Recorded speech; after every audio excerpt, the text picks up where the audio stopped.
Hi everybody, it's Joanna here and it is post-election day in the United States. It is November 9th today and I'm just going to wait a few moments while people gather. Let's see who's here. It felt really important to me today to serve what I'm seeing, what I'm feeling in this post-election day. Wow, it has been such a ride. Hi, Catherine. Great to see you. I know that many of us today are deeply, deeply affected by what is going on. Hi, Mark. Great to see you. And there is a lot of collective heart pain that is happening. There is anger, there is hatred, there is rage, there is disappointment, there is sadness. Hi, Melissa. Thanks for joining. There is deep, deep, deep regret. There is curiosity. There are questions. So before I even speak of anything, what I would like to invite is just a short little process wherever you are to start to, on a physical level, so much of the reactivity that I'm feeling, that I noticed others are feeling, it's very physiological. So if you are feeling, I'm curious if anybody is feeling tight-chested or stomach aching or like head pain or jaw pain or like constriction in your throat or just tired, like you just wanted to go back to bed today. All of those responses are so deeply and totally normal, and actually to be deeply expected, because what we have experienced is a giant collective upheaval. It's been really, really deep. So the most simple way that I know how to help begin to dissolve and discharge, just so we can start to get some creativity happening here, is to find your love place. Get comfortable where you're sitting. Let yourself be comfortable. I'm sitting on a chair. I'm letting my back be straight. I'm keeping my hands relaxed on my lap, either like together like this or on my lap. And just starting to feel my center, starting to bring breath in through my nose and down, grounding it through my whole body. So breathing in and breathing out. It's very helpful when you exhale to make that sound.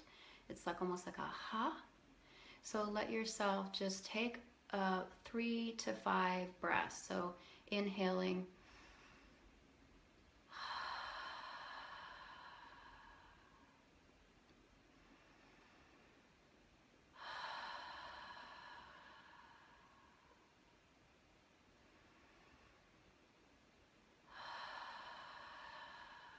it's amazing just the power that 3 really conscious breaths have like that. It doesn't matter what side of the ticket you were on, it doesn't matter who you voted for or how intensely you feel today. There is charge for everybody, and I have seen that in Trump supporters as well as Hillary supporters. Your nervous system gets overwhelmed when there is a lot of input. It's kind of like having too much email and not enough time to deal with what's in your inbox. So our bodies are our inbox, and when our bodies are overwhelmed, it's really hard to be feeling good. It's hard to be thinking straight. The famous Buddhist nun Pema Chodron, who wrote Start Where You Are or The Wisdom of No Escape, she said that when the heart speaks, the mind is quiet. I always see it as like, if my heart is peaceful, then my mind's thoughts are great in service of a peaceful heart.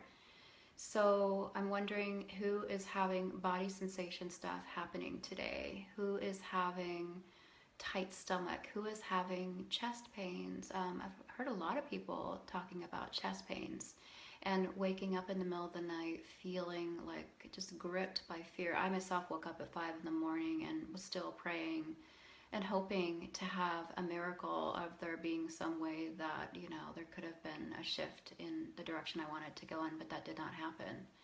So always know that you can come back to to those 3 breaths, the capacity for slow conscious breath to regulate your nervous system, which is at the base of your functioning.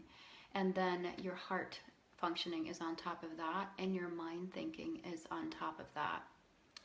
The next practice that can be helpful, and I'm just going to spend a minute on this, and then I'm going to talk more about the subject, face it all, and love like crazy. So the next practice that you can do, hi Carla, hi Janelle, great to see you yesterday, is to just simply breathe in love. So find a place in your life where you feel love. For me, it's for my husband and my family. When I think of them, I feel love. I get a warm feeling. Imagining my hubby and my children produces a change in my body. So if you can think of somebody that you love, you're welcome, Carla. Thank you for joining. How are you doing today? Bring that up right now. There's no difference in your mind between imagining it and actually it being true. The mind doesn't know the difference. That's why the word magi is actually in imagination. So it's actually a magical process for you to focus your mind on where the love is. So right now I'm imagining and feeling my husband and my children, and I feel warm and lovely. Yeah, exactly, Carla. Let it go and be warm. I'm feeling warm, I'm feeling fuzzy, I'm feeling a sweetness. Hi David, thanks for joining us. We're doing a little bit of a love meditation here to help dissolve some of the intensity of yesterday. So let yourself start to feel the physiological warmth and love in your body. Right now I'm feeling, as I think of my husband and my children, I'm starting to pet myself. Isn't that sweet? You know, like, I hope that you can find your place. Hi Zoe, thanks for joining.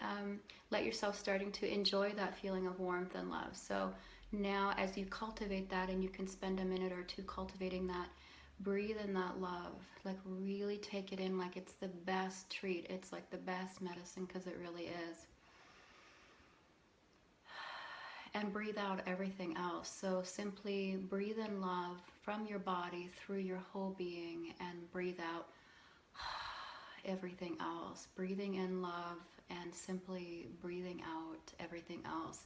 We need to have practices that support us, that guide us, that help us get clear, that help us get supported, that help us get back to our center, because we can be seriously thrown off by big crises like yesterday. And what we really need to do is have access to our full self, our full heart. The brilliance of your mind is so important. And so I want to really acknowledge that if you're feeling grief, if you're feeling terror, if you're feeling hatred, all of it, welcome every single one of them in. All of them deserve your presence. There is no feeling or emotion that is off limits. And I'm not here taking a stand for kind of bypassing and going into woo-woo land. A lot of people talk about love and light and all of that. You know, the love and light is actually your consciousness. The love and light is how you use your valuable mind to support yourself and be of service to other people. Your light is how you use your love to support and help yourself, and to, you know, if you choose to serve other people, how you help other people. So please, I'm going to leave you a little survival guide to get through the next bit of time. Do not bypass into woo-woo land, or thinking that there's any kind of emotion that is off limits. All of it, welcome it in. All of the emotions that you feel have an essential gift in them. For example, hatred and anger is a tremendous gift of power, empowerment, action, energy. Oh, David, thank you so much. Yeah, it's really, we have to be present to these emotions. If we don't, they will continue to recreate themselves over and over and over again in our lives, until we actually open the door of our heart and our mind to let them in. They just want to be let in. And too often we forget, or we don't want to believe, that our emotions are part of ourself. Our feelings in response to this election and the process that it brings up, which is enormous for everybody, doesn't matter what side of the fence you're on, is totally immense. So I'm inviting you to get really clear on the emotions that you either haven't let in, or that you may not want to let in. Hi Tracy, thank you so much for joining. and not let any of those emotions be outside the kingdom or the queendom of your heart's love. It is so, so, so needed. And, you know, I have been so sitting with today, and I'm sure there will be more to unfold. I've noticed that self-love is really critical today. No matter what, as a baseline, there's going to be a lot for us all to integrate in the time ahead. So many themes got exposed in this incredible underbelly in this election. They're going to be up for conversation. I don't think they're going away, and I know that you don't think they're going away either. And so, as a baseline, having a way to get present, having a way to get our nervous system regulated. Um, Hi, John. Yes, 3 breaths, it works. Great to see you. Hi, love, Lena. Oh my gosh, wonderful to see you. Having practices to support us is an incredible form of self-love and self-care, like just as a baseline. I have noticed that being a human on this planet is nothing without self-love. Hi, Carolyn Anderson. Great to see you. Um, and I would love to hear who is feeling what today. What are you feeling today? Are people stressed? Are you able to think the same way? Do you feel empowered? I'm kind of curious what people are experiencing, so feel free to let me know in the chat window what is going on for you, what you're noticing in your children too. You know, our children feel this. They have been involved. They have probably felt saturated. And so how we deal with our own emotions and how we deal with welcoming them in is just so critical to how they learn to process them as well. Like I noticed my son this morning saying something about, you know, hating Trump, and I said, you know, we don't counteract hate with hatred. Hi, Moira. Thanks for joining. What we do is express our intense feelings about it and find a way to be constructive about it. And we, of course, as parents, have to set the example. Especially with hatred, you know, hatred connects us to the weaning process. Weaning meaning like separating from something. If we feel hatred, it's a very powerful separating mechanism. The fastest way to get someone away from us is actually to hate them. Hi, Steve. Thanks for joining. Great to see you. And so your hatred is, there's nothing wrong with your hatred. It's the problem with the hatred is that it gets acted out. It gets acted out with terrorism, terrorizing, and acted out with bullies. You know, I watched Trump in this election, and I used to like watching him without sound so I could see who was in there. And there are such incredible themes that he has brought up. You know, what I'm seeing is somebody who has really struggled with shock, but in front of his shock is hatred and anger and bulliedom. And you know, the ones that are the most intense bullies, you've probably heard this expression, but in case some of you haven't, the ones that are the most intense bullies are the ones that need the most hugs. So it is upon us to rise and to truly learn how to care about what's happening here. These conversations are not going to go away. So how can I as an individual, how can you as an individual rise to truly care about what is happening? There's such a need for co-care. There is such a need for co-compassion. CO is what I'm saying when I say co, meaning like doing it together. Every human being, including Trump supporters, which mostly were appealing to a certain group of people, they have not felt care. In fact, I was thinking today, you know, for the last 8 years, they've been on the other side of what now a lot of Democrats will be experiencing in the time ahead. I'm just reading what you wrote, Catherine. Owning our feelings and consciously expressing this so our children can hear us. Yeah, we really, you know, they learn by what we do, right? Not by what we say. So yeah, you're really right on about that. So rising to care. I also want to encourage you to not go numb. It can be tempting to drink more alcohol or to have extra coffee or extra sugar, or you know, to be mainlining videos or TV, or you know, whatever it is that is your number agent du jour, right? We all have numbing agents, and I want to really encourage you to not go numb. Do not go numb. If you feel yourself going numb, you'll notice that you kind of are not really feeling anything. So am inviting you to just kind of take a moment and check in with yourself and ask, are you feeling numb? Have you been feeling cut off today? That can look like resigning, or kind of being like, it doesn't matter, or no one cares what I think anyway, and feeling apathetic. I think it's really good to have ways to check that we just simply do not go numb. We have to feel everything that's here. It is literally the gateway. It is the gold mine to the transformation that's to come. So like, for example, if the people that are in this group right now, if we all went numb as part of our culture, the feelings that we would all be feeling would still be there. And then what would happen? They would have to, yes, Lovelina, yes, on this subject. You're talking about going numb, I think, or something like that. Hi, Claire, great to see you here. It's really important, if we think we might be going numb, I think it's really helpful to get somebody we know to check in and just say, look, I think I might be going numb. I think I might be watching a lot of TV today, or drinking extra coffee to kind of be amped up. All those mechanisms, I think we all have a mechanism that we use to not feel. I like to call it that we each have our own specialty. So feel it all, feel every bit of it, welcome it all in, find ways to do that, be loving, and please do not isolate. Would that I could go numb but cannot. I feel like the after, I'm so sad and verging on hopeless. Yeah, you will, DJ. This will it will transform, and your love to all of our love to face the immensity of what we have to face.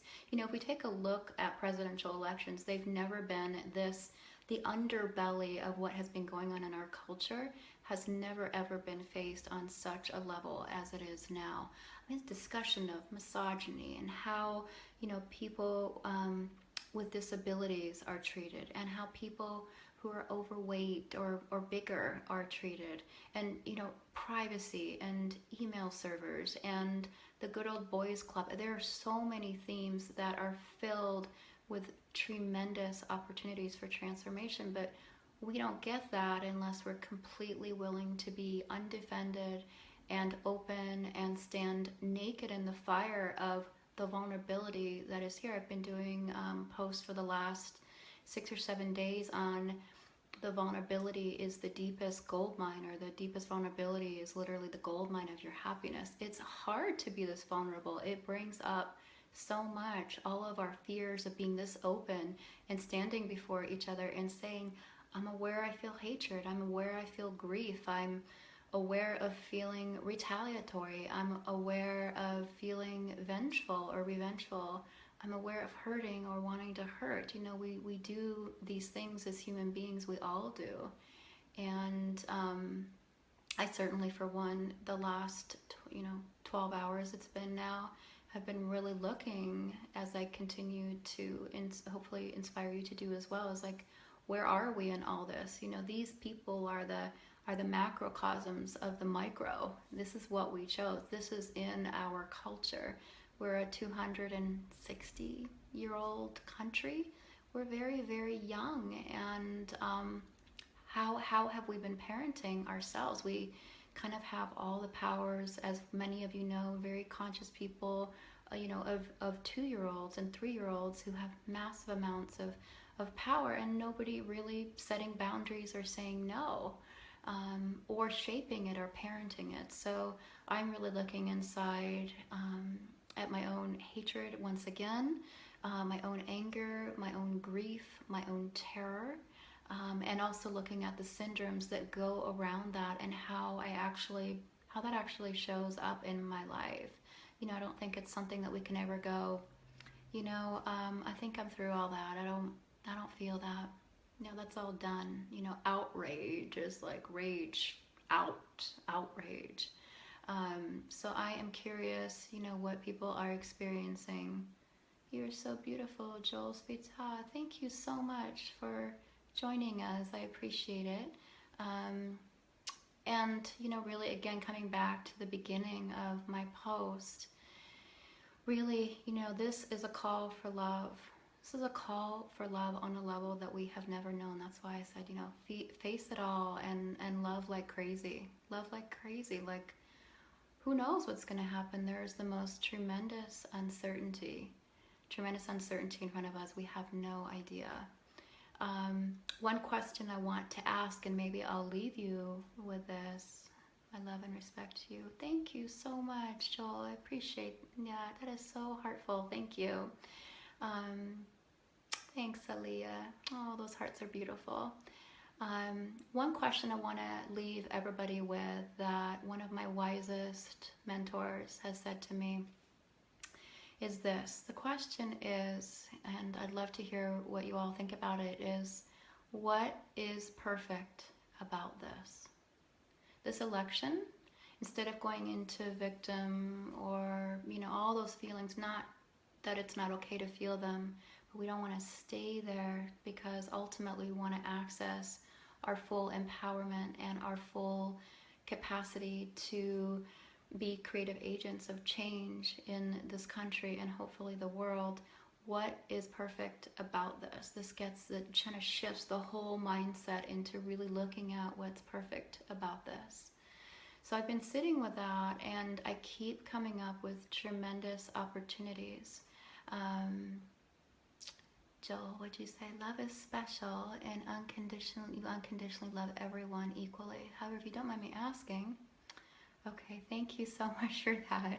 I'm a married woman, but I appreciate you joining us and sharing the love, and hopefully you can take whatever good mojo is here and pass it on into your life, your mandala. So yeah, the question, what's perfect about what's happened? And that is opening me up to so much opportunity. What's perfect about this? What is perfect about seeing what happened with Hillary? What is perfect? Thank you. I will send my love. Send your love to him. Thank you, Joel. What is perfect about what's happened? What is perfect about feeling rage? What is perfect about having somebody in the White House who many people, including myself, see as quite a deep narcissist? Very, very troubled. What does this birth in me? Another awakening question. What is trying to get born? What is trying to awaken? There is so much that is trying to come through our culture. We don't know how else to do it. We've never processed hatred as a culture. We are literally lacking the infrastructure to care. We get as far as, okay, I'm going to bully you and I'm going to bully you, and then there's terrorism. You know, the whole ism of terror, the age of terror began in 9/11. So we as a culture are still learning to deal with our fears. We are learning to deal with our fears. And what do we all need when we're afraid? I don't know about you, but I really need care. I don't think I'm different than any one of you. We need to learn to co-care. So we have these opportunities arising. They're beautiful, sacred, precious opportunities. Feel it all. Please don't go numb. Reach out for support. I'm here for support. And I will be offering more of these in the time to come. I'm curious what people's needs are. And I appreciate you all watching. Thank you so much for being here. Really appreciate you all being here. And I send my deepest love and care to all of you as you journey and, you know, traverse through the landscapes ahead. This is going to stoke the big pot of all of these feelings for all of us collectively, and I believe retroactively as well. We are going to retroactively have to do major cleanup, and we can resist it, and we certainly can go into more of a victimized self. But I want to really encourage you not to give into that and or stay there, but to get the support that you need so that you can rise fully and come here and do what you came here to do. You came here to be amazingly powerful. You each have unique, special gifts that are necessary for the healing of our collective society, and I want you to figure out what those are. So I wish you a beautiful evening. It is Wednesday evening tonight. I send you off with care and love, and thank you so much for being here.